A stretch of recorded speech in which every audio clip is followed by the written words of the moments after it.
Eh bien, mon cher Jean-Pierre, nous nous trouvons aujourd'hui à Forest Range pour le match qui doit opposer Chaperon à Loup. Chaperon qui est le petit pousset du championnat et qu'on n'attendait pas à ce stade de la compétition. Au tour précédent, l'affrontement de Loup avec l'agneau au stade de la Fontaine, c'était, on s'en souvient, terminé sur des incidents regrettables qui n'ont rien à voir avec le sport et qui sont le fait de quelques brebis galeuses qui malheureusement ont gâché la fête. Le rendez-vous de ce soir est décisif, n'est-ce pas Jean-Claude? Oui, en effet Jean-Pierre, puisqu'il s'agit des éliminatoires de la Coupe Perrault et que le vainqueur obtiendra son billet pour le tour final. Je me tourne à présent vers Roger Lamer. Alors, Roger Lamer, l'entraîneur de Chaperon. Alors, Roger, après les résultats en demi-teinte de la saison dernière, vous avez frisé la correctionnelle. Ce soir, vous espérez remettre les pendules à l'heure? Oui, c'est vrai qu'on a eu des résultats en dents de scie. Il y a eu des blessures, il y a eu le forfait de Blanche-Neige suite à une intoxication alimentaire. On a su se créer des occasions, mais c'est vrai que la chance n'a pas toujours été au rendez-vous. On a beaucoup travaillé cette saison et je pense que Chaperon commence à retrouver ses sensations. Hein. C'est à nous de montrer qu'on est capable du meilleur. Hein. C'est vrai que Lou est dans le top au niveau mondial. Il est au top de sa forme. Et c'est vrai qu'il a joué les trois petits cochons dernièrement et qu'au final, il l'a emporté. Alors que c'est vrai que ce n'était pas un adversaire à négliger. Je pense qu'il ne faut pas vendre la peau de l'ours, mais c'est vrai que le travail de toute l'équipe nous a permis d'accéder à cette place aux éliminatoires et je pense que c'est mérité. Je pense que c'est à nous maintenant de montrer que nous sommes capables de concrétiser.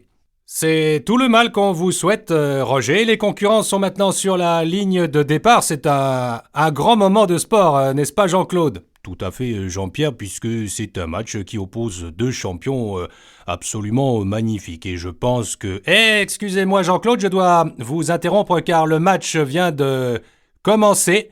Et c'est Chaperon, houpelant de rouge, toque rouge, Chaperon qui prend l'initiative en se déplaçant à petite foulée vers l'embut adverse. Chaperon qui traverse à présent la ligne des 200 mètres. Chaperon qui tient fermement le panier de la main droite et qui s'apprête à le porter de l'autre côté. Ah là là là là, quelle technique, quel athlète magnifique que ce Chaperon. Effectivement, Jean-Pierre, c'est un très bel athlète. Après quelques passages à vide, il a su retrouver toutes ses capacités au prix de lourds sacrifices. Absolument. Mais voici que Lou intervient à présent. Lou qui intercepte Chaperon. Lou qui se lance dans une accélération incroyable. Lou qui parvient à prendre le meilleur sur son adversaire. Ah, c'est incroyable. Ah, c'est extraordinaire. C'est un match historique que nous assistons ce soir. Absolument, Jean-Pierre, un match qui restera dans les annales. Lou semble décidé à faire parler la poudre. Eh oui, car le voici qui prend une longueur d'avance. Attention, je crois qu'il y a là une chute de bobinette. L'arbitre ne siffle pas et laisse Lou pénétrer dans la surface de réparation. Et oui, Jean-Pierre, c'est une règle récente introduite par la fédération.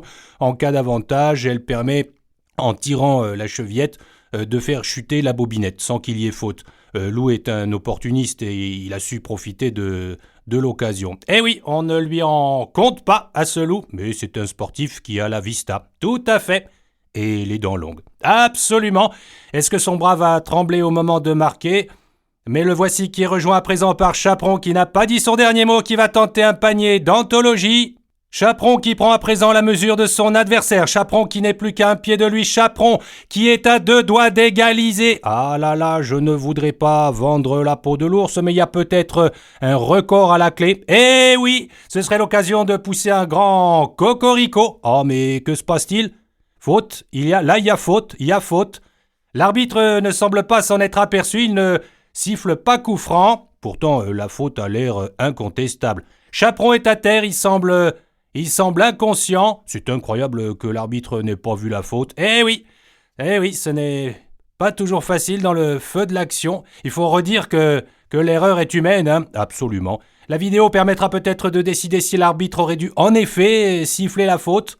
Oui, en attendant, les arrêts de jeu se prolongent. Je propose de rendre l'antenne pour une page de publicité. Nous nous retrouvons dans quelques instants. Ici Forest Range, à vous les studios.